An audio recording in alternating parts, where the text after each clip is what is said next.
Nice intro song, right? This video is for those of you who would like to make a fabric mask with a removable insert pouch. This means you will be able to add an extra barrier between you and the outside world inside of the pouch. You will be able to remove the barrier insert, dispose of it, and then wash and reuse your fabric mask. I hope you find this video helpful. I've tried to lay out each step as easy as possible so beginner sewers can make this mask I've created. Let's get started. To begin, you will need two 15-inch by 8-inch pieces of fabric.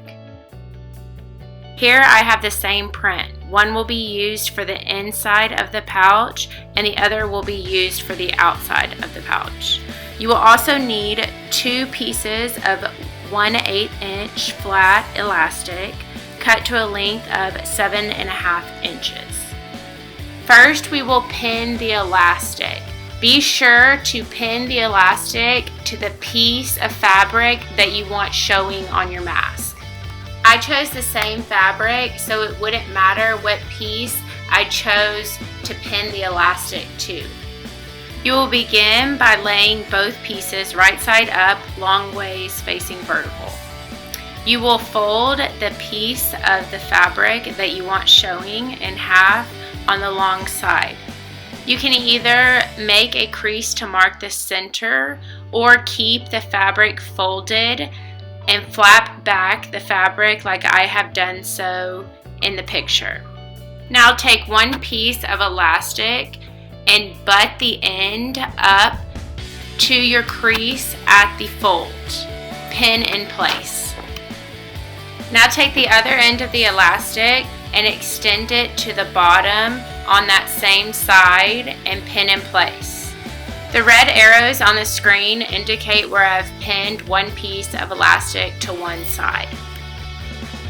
Next, you will pin the opposite side with your second piece of elastic, just as you did in the previous step. Now you will unfold your fabric so that both pieces are completely laid out with right sides up. You are going to flip the left piece of fabric that has no elastic on it on top of the right piece of fabric that has elastic on it. If you flipped correctly, the right sides of your fabric should be touching, like the screen shows.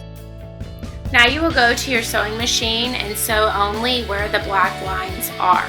Notice there is an opening at the top, and the bottom arrows on the screen are where your elastic is. So the opening needs to be the opposite end of where you have pinned your elastic. You will use the opening at the top to turn your fabric.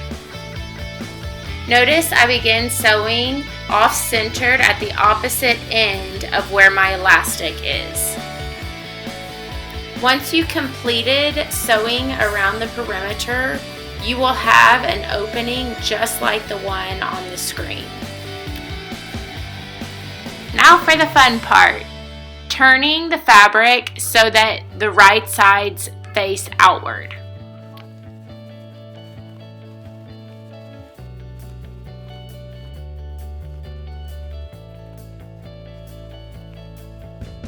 Once you have your fabric turned completely, make sure you poke out each corner. Notice your opening is still open. You're going to stitch all the way around the perimeter where the black lines are on the screen. Once you are done stitching around the perimeter, you will fold the fabric in half.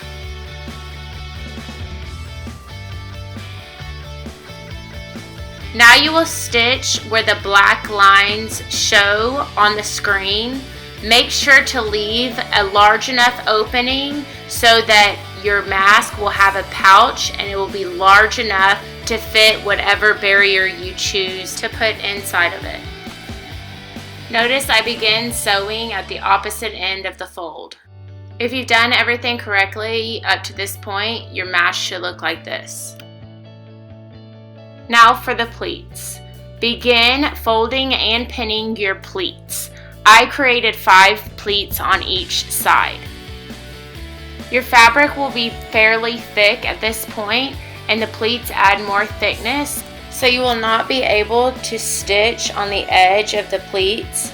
Rather, you will need to stitch at least a ½ inch from the edge of the mask.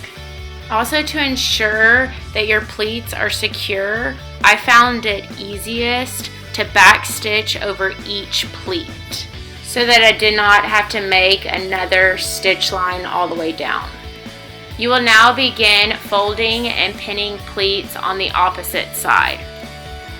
Once you're done pinning the opposite side, go to your sewing machine and sew the pleats down just like you did in the previous step.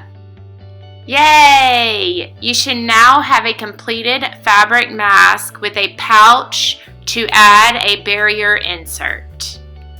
Of course, I couldn't create this mask and not try it out. For demonstration purposes only, I found some extra foam laying around my sewing room. Yes, I had an extra block of foam laying around, and I put it to use.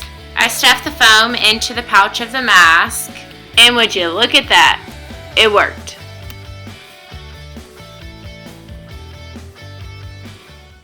On a serious note though, I hope this video was helpful and easily laid out, especially to those that are beginner sewers and trying to help fill the shortage of medical masks that we're facing right now.